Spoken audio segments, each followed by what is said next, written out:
no matter what someone's going through, you want to thrive. Yes. Through it. You don't want to just survive. You want to thrive. The challenges that we go through don't define us, no matter what it is. Somebody has experienced domestic violence or they've been unhoused for a period of time in their life. They are still a full, beautiful human that wants to thrive.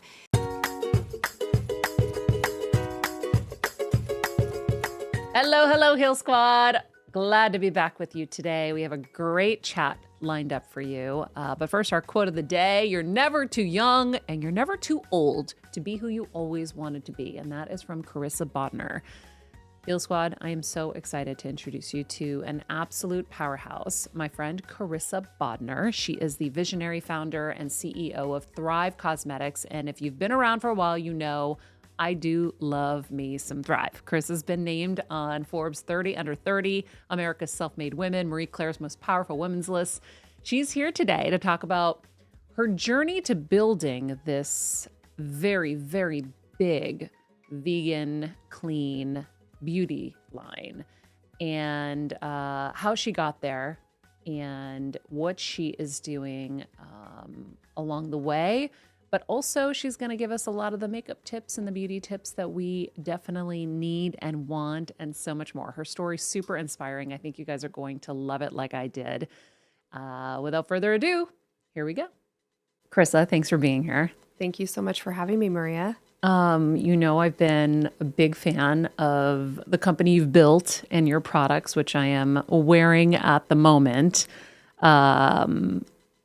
I think I really want to kind of get into the origin of how you got into this business. And I know that you had a friend that inspired you. So just let the Heal Squad kind of know what inspired you to create Thrive Causemetics and a little bit about your start. Because what I think is interesting is a lot of times when I hear people whose companies are as successful as yours, I feel like I hear that they had parents that were also entrepreneurial, very successful, and not that your parents were not successful. I'm not saying that. Yeah. But you had more humble beginnings than a lot of people who do this. And I resonate with that and I connected with that. So tell us a little bit about you growing up and then how you were inspired to do this. Yes, and I actually grew up a huge fan of you, which is so Stop fun. it. So it's to know you personally and how special of a human you are is such a delight. But when you asked me to go back to when I was growing up, I remember we didn't even have cable, but I remember seeing you on TV. Stop it now. Was it your Extra days? Was that? Oh my God. And I was like, That's she's so funny. so smart. She's so beautiful. I want to be just like her. And so it's really such a treat to be here today. And obviously to know behind the scenes what a wonderful human you are, how authentic and real you are. So it really is an honor to be here. And you're so generous with your time and how you support people with this podcast and beyond with everything that you do. So thank you for having me. And yes, I grew up very humble beginnings. I grew up in a farm town of about 5,000 people in rural Washington state. It's called Stanwood, Washington. Very proud to be from there. But yeah, my dad was in education, and it was such a great way to grow up in a very small town where everybody knew everybody. You got glammed up to go to the one grocery store because you were going to see your neighbors there. And stop it. You got glammed to go to the grocery store? Oh, 100%. Yeah. Like the grocery store was a place to be seen. Hagen. Oh, that's funny. Yes. It was, and our local fair, which I still go back every year, it was like the Grammys. Now getting to go to the Grammys, I'm like, oh my gosh, you guys don't even know. Like the Stanwood Fair, we call it the best little fair in the West. But it's 5,000 people. Everybody knows each other. No one ever leaves. And in fact, it's actually quite entrepreneurial. That's where I think I got my entrepreneurial start, was being around people that really were supporting one another in the community with their local businesses. And I found very early on that if I wanted something, I needed to earn it. And I really thank my parents for that upbringing, where I was surrounded by entrepreneurs, the local farmers or the people that were making the clothes in my hometown. We didn't have big stores there. We didn't have a Target. When we got a McDonald's, it was like a national holiday. And Wow. so to be able to grow up in that ecosystem, and then also something that my parents did was really help instill this act of service. So I've been doing philanthropy since I was a kid, whether it was cleaning up churches or, just volunteering at soup kitchens during the holidays. I really am so grateful that I had that upbringing to really ground me in what matters to me. And that was, I grew Was up. faith a big part of your life? I grew up in the church, and I think the principles of faith were of any religion. I'm like, they're all kind of a rebrand, if I'm being honest. They're all very similar. Yeah. And it's always one God, whatever you call it. And then it's keeping us in, parameters of good, right? Yeah. So I feel I grew up in a non-denominational Christian church. And again, I think the principles of it and the spirituality is something that I do identify with. So you grew up in a cool small town. I love that. I feel like it's great in so many ways, and then it also probably helped you dream big, right? I didn't know to dream as big as what I have been able to experience in my life. I'll be honest. I wanted to win Most Likely to Stay in Stanwood in the yearbook. Remember how they have those? Like, I genuinely loved my hometown so much. I didn't think that I would leave. And it was actually in high school, my dad lost his job. And so we moved for his new job. And it was really challenging for me. And it also helped open me up to being more dynamic and relatable to different people. And I really found my purpose. I was really struggling, and then I found my purpose in organizations like Future Business Leaders of America, as well as DECA, their extracurricular activities for high school kids.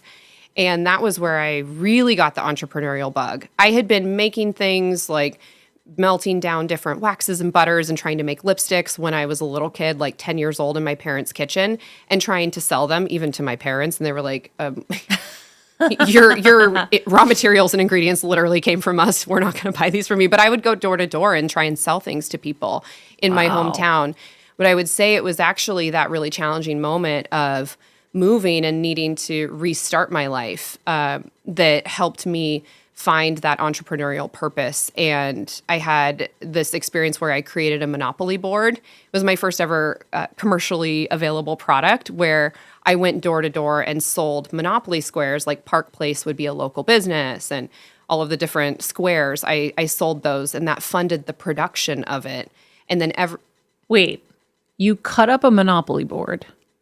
I made a Monopoly board. Yeah, I produced a Monopoly board. And you were selling the pieces to people, and what was the sell? Like, I don't understand. Why would I buy it? It was called Twin Cityopoly, and I was actually selling the squares, and then I designed the board and produced it through a licensing deal.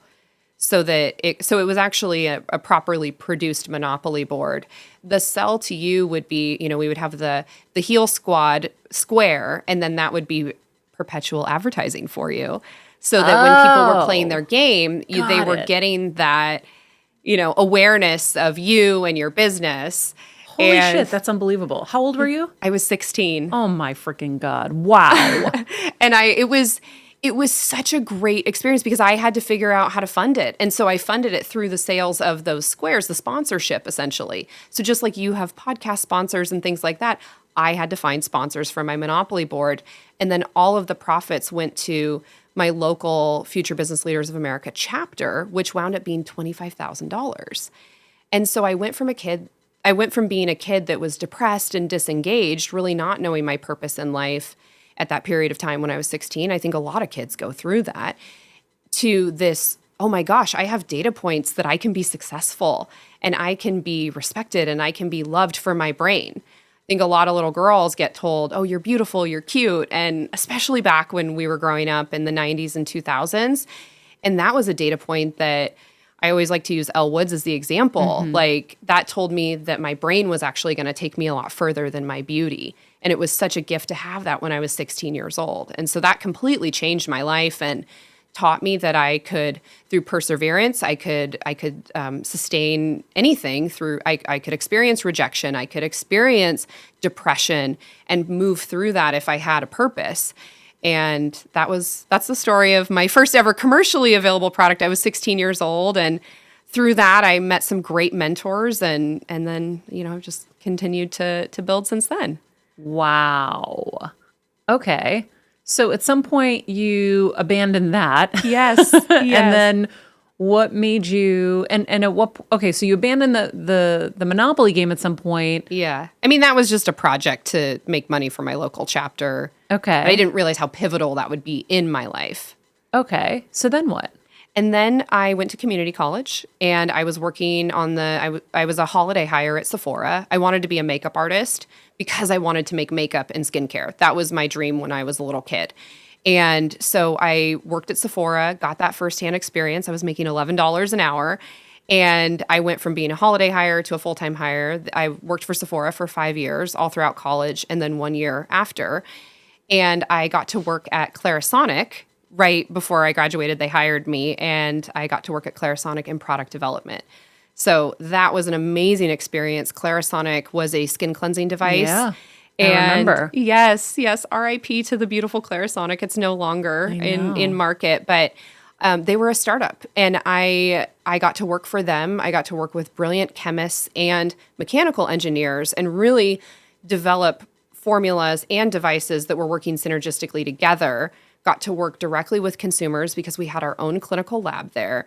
And I felt like I was a kid in a candy store and that I had totally made it in life. I was very, very happy doing that job and making skincare.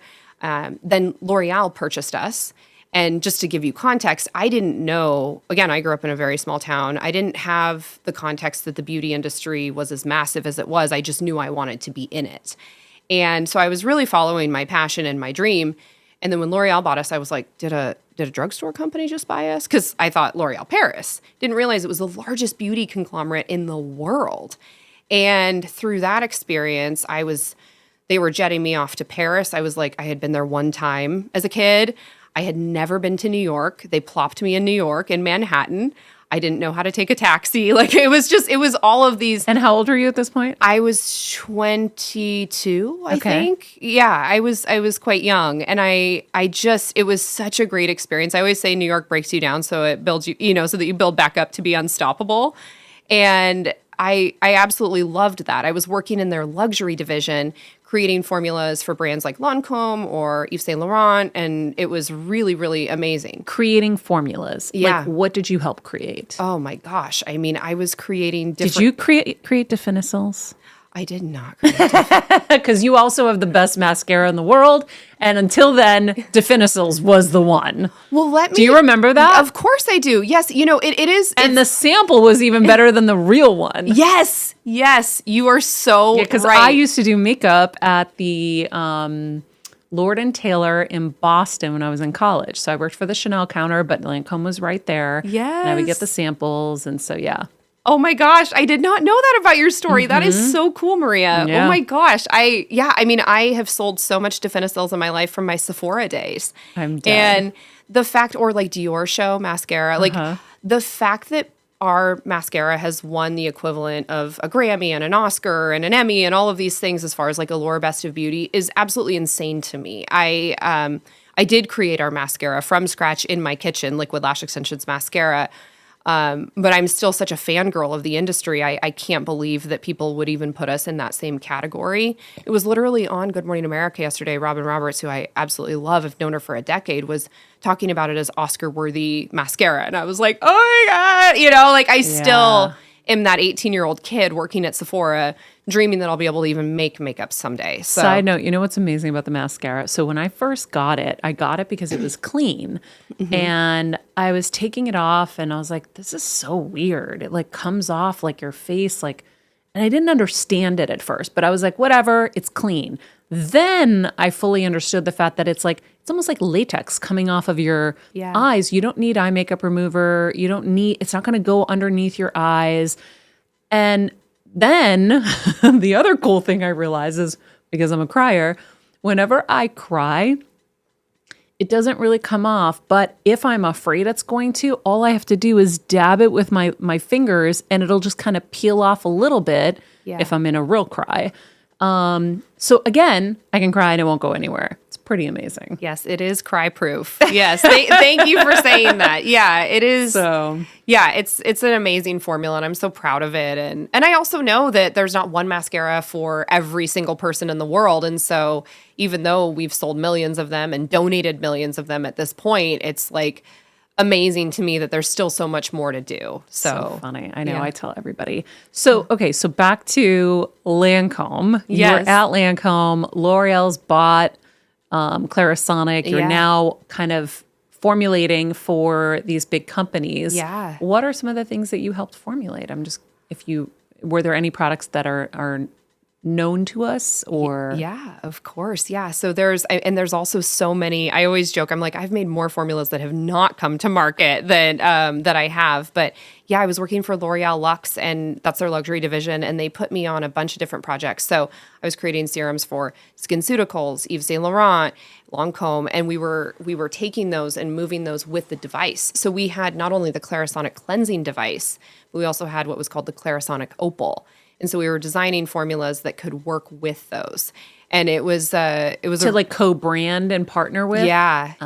And we did bring things to market. And then there were a lot that we didn't. And L'Oreal ultimately shut down the brand, which was really sad for me.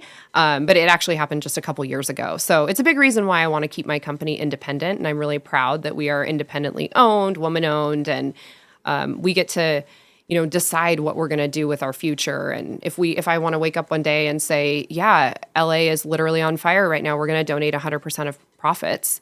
There's no one that I need to check with. I don't need to check with the Wall Street or, a parent company like a L'Oreal. Even though I have immense respect for those institutions, it's really nice to be able to say, yeah, we're going to donate $500,000 to those impacted by the wildfires. And it's I know I'm jumping ahead in my story a bit, but that was really the reason why I started Thrive Causemetics, was because I knew in the beauty industry we had the ability to do more, to give back. We have the gross margins to be able to give back. And if I built a profitable business, that I could give back. And so I didn't know how I was going to do it. I just knew how to do makeup and I knew how to make makeup and make skincare. But other than that, I really had no roadmap. And I'm really glad that I didn't, because I think that's what makes the company unique. So. Yeah, I want to hear all about that. But first, Easter is right around the corner, friends. It's one of my favorite holidays because we always have a big family celebration at our house, or we go to someone else's, but, we mix and match. But with such a big group, there is a lot of prep that goes into it, which is why I love to have Macy's as my go-to for Easter, for all things Easter. It's the Easter destination. It's got everything we need, like floral dresses, dressy shoes. I'm getting Athena's little looks ready. Hosting essentials, gifts, baskets, so much more. There is a little pastel pink Le Creuset that is super cute that I can serve straight from. And it's going to be so cute. And let's not forget Easter looks. Macy's has so many cute dresses, like I said, for Athena and me. I'm currently eyeing a flowy one-state dress, which will definitely turn into a spring go-to. I'll probably pick up some kitten heels from Kate Spade because those are really hot right now. Easter perfection is upon us. So be sure to shop in store and online at Macys.com through Easter, April 20th. I've also linked these Easter looks and more in my wish list as well. Happy shopping, friends. So we skipped ahead, but I want to go back. L'Oreal shuts down this division, and then what? Well, before L'Oreal shut down the division of the brand of Clarisonic, it was a few years into my journey with Clarisonic and then ultimately L'Oreal that my really close friend from college, Christy, was diagnosed with a really rare form of cancer, a sarcoma. And for those of you who don't know what a sarcoma is, it's actually found quite often in young children. And it's a tumor, but often looks like a bruise. And we all bruise, right? We all have had bruises in our lives. I didn't know it showed as a bruise. Yeah, often they do. And so she had a bruise on her hip that just wouldn't go away. And oh my God, guys, that's like so scary. Yeah. And she was so healthy. I mean, she was an athlete. She was a volleyball player. She was always running around, always dancing around. Like, she was just like us. She was magnetic and she was vivacious. And so when somebody is 23, 24 years old, you just assume everything's going to, at least I did. I assumed everything was going to be fine. And unfortunately, it was this really rare form of sarcoma. And I'll never forget when she called me. I was actually over in Paris for L'Oreal, and she was in Chile, and she was teaching English to orphans and like dedicating her life to service in a way that I could only dream of and aspire to at that point. And she said, they think I have cancer.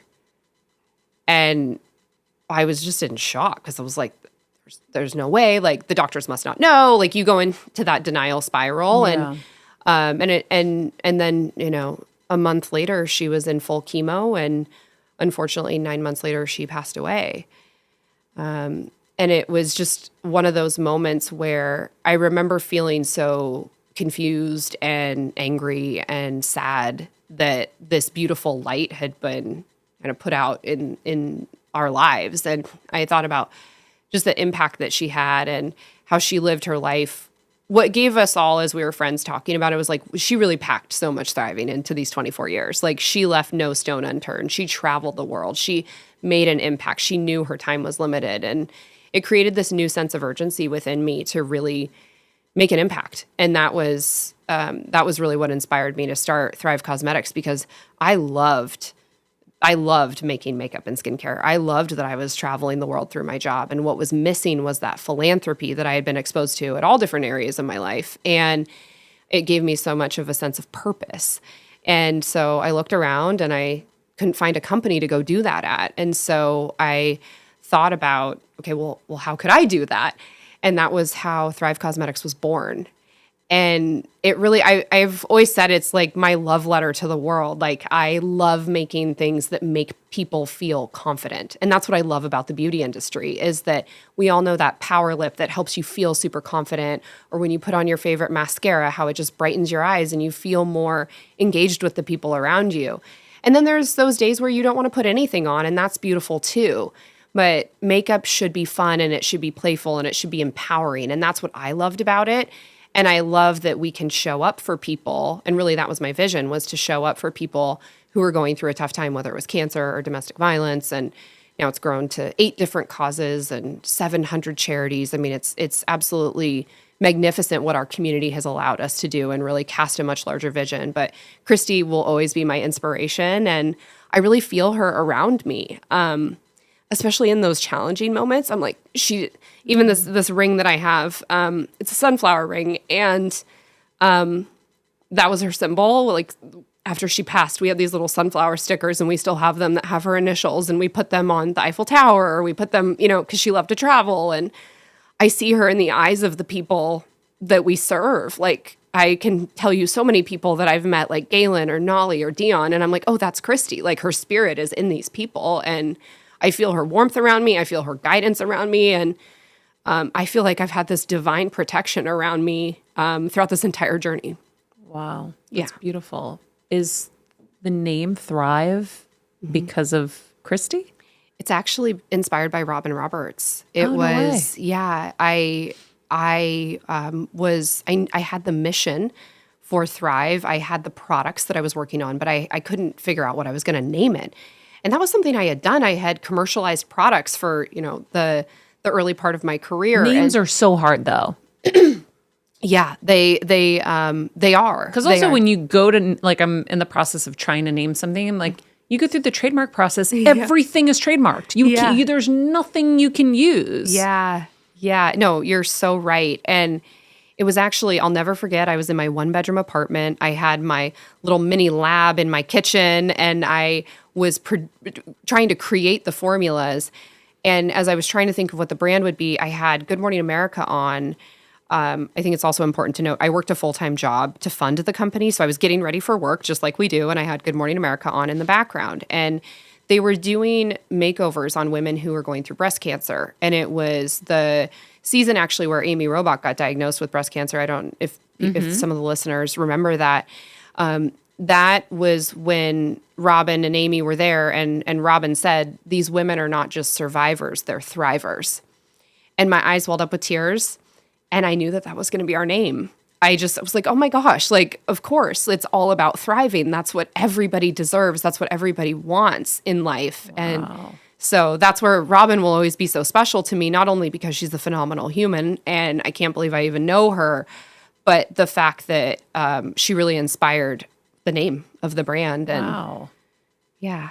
It makes so much sense because it connects to everything that you want women to feel. Yeah. And the fact that you want that philanthropic angle to this, you know, no matter what someone's going through, you want to thrive. Yes. Through it. You don't want to just survive. You want to thrive. Yes. And that the challenges that we go through don't define us, no matter what it is. That even though somebody has experienced domestic violence or they've been unhoused for a period of time in their life, that they are still a full, beautiful human that wants to thrive. And I find actually as our causes have grown, and we have people who are from the military that have experienced homelessness, or people who've been in the military and have experienced domestic violence or cancer, they are also connected through this virtuous circle of wanting to make an impact and wanting to take their pain and really put it into purpose. And so I feel really lucky to have been able to experience that, because it helps me really expand how big I think that we can be as humans and the impact that we can make. And I'm constantly inspired by the people that we work with on the philanthropy side. It's remarkable. So you talked about the lab in your kitchen. At first, I thought you meant a dog. And then I was like, oh, no, Maria, it's a laboratory. Yes, a laboratory. So the visual is Carissa's in her one-bedroom apartment formulating and building Thrive. Yes. What were your first products? The first product that I made was false lashes that work whether you have lashes or not.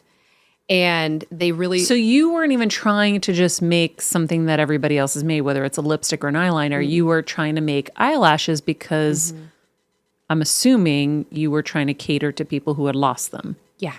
Yeah. And I get emotional talking about it because I was trying to solve a very specific problem and I didn't know how to do it. And a couple years into it, when I finally did, watching the people put them on for the first time, I'll never forget. She wound up being our first model and one of our first namesakes. We name all our products after inspiring people. Her name's Lauren Lycan, and she's actually getting married this weekend. She's coincidentally the same age as Christy and I.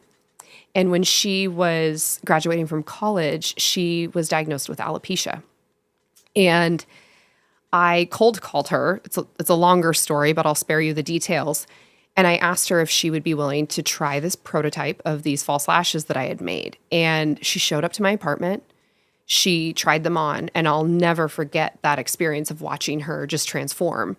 And I think we take for granted what our natural lashes can do for us. Mm-hmm. And that's what I experienced working with. As a makeup artist, I worked with a lot of people going through cancer. I worked for an organization called Look Good, Feel Better when I was working at Sephora and at Clarisonic, where we would do makeup application for women going through cancer. And we never had false lashes that would work. Christy didn't have false lashes that she could wear. And so I wanted to create false lashes that would work to solve that problem for those people. And in doing so, they wound up being a fan favorite of so many different people. And like they were the lashes that they were wearing on Good Morning America or the Today Show or on the red carpet. Whether you had them or not, they were awesome. Yeah, they were awesome. I didn't hear about these. You still make these? Yes, I do. We're actually we're relaunching them as part of our 10-year anniversary, which is so special. Oh, wow. And yeah, they're a huge part of our philanthropy. We've donated hundreds of thousands, if not millions of lashes at this point. And then, of course, the perfect lashes also need to be paired with an adhesive that is clean, that's latex-free, that's paraben-free, sulfate-free. So literally in my Vitamix, I was taking acrylic copolymer and water and mixing it on different settings and really creating this recipe which would become Infinity Waterproof Lash Adhesive. Whoa. And so even though we're not as well known commercially for them, I would say with like the general population, for people who have cancer, they've been an absolute game changer. And so all of our cancer charities get them. And also just people love them. And so they're very long lasting. You can wear them 30 times. And They're vegan, and I made them by hand in the beginning. And that was, I would take eggs because I was trying to emulate what it was like to not have lashes. And I found that the shape of an egg was actually really similar to an eyelid that didn't have lashes. And so yeah, that was my first. Oh my gosh. Yeah, it was my first product. Crazy. Yeah. I love that you made it with an egg. Yeah. I've got pictures too, because I was like, I know that this is an absolutely unbelievable thing because I had worked in professional labs. Yeah. And I was getting raw materials from friends that I had in the industry to be able to do my formulations. So when you said that she was the same age as you and Christy, you're 34 now? I'm 35. 35. Yeah. So you started this company at 25. 24. 24. Yeah. Holy moly, guys. Is she inspiring or what?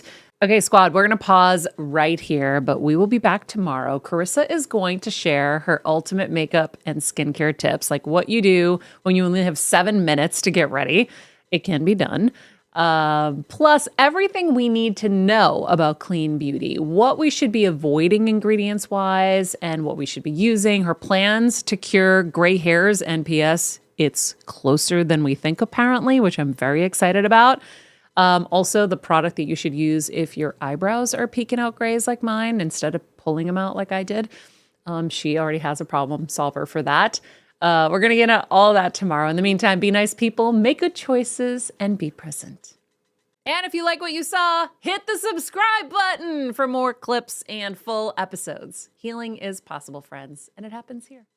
Hey, Heal Squad. We have been on quite the journey together, and we're hearing from so many of you just how much this show is helping you heal and get better, and it makes us feel so good. We love, love, love it, and we just ask that you don't keep it to yourself. Spread the message and share the show or your favorite episode with your friends. And if you want to help us even more, you can leave us a 5-star rating and a comment on Apple Podcasts or Spotify, and follow us on Instagram at Heal Squad. You can also DM us anytime because we love connecting with you. And finally, you can also join us on Patreon for our monthly live heal events with world-class healers and ad-free episodes exclusive only to Patreon and our Super Heal Squad for as little as $10 a month. So go to patreon.com/Heal Squad to join. Getting better isn't easy, friends, but as I say all the time, it's a whole lot easier if we can do it together. We love you all so much, and we love doing this thing called life with you. This podcast and all related content published or distributed by or on behalf of Maria Menounos or MariaMenounos.com is for informational purposes only and may include information that is general in nature and that is not specific to you. Any information or opinions expressed or contained herein are not intended to serve as or replace medical advice, nor to diagnose, prescribe, or treat any disease, condition, illness, or injury, and you should consult the healthcare professional of your choice regarding all matters concerning your health, including before beginning any exercise, weight loss, or healthcare program. If you have or suspect you may have a healthcare emergency, please contact a qualified healthcare professional for treatment. Any information or opinions provided by a guest expert or host featured within website or on company's podcast are their own, not those of Maria Menounos or the company.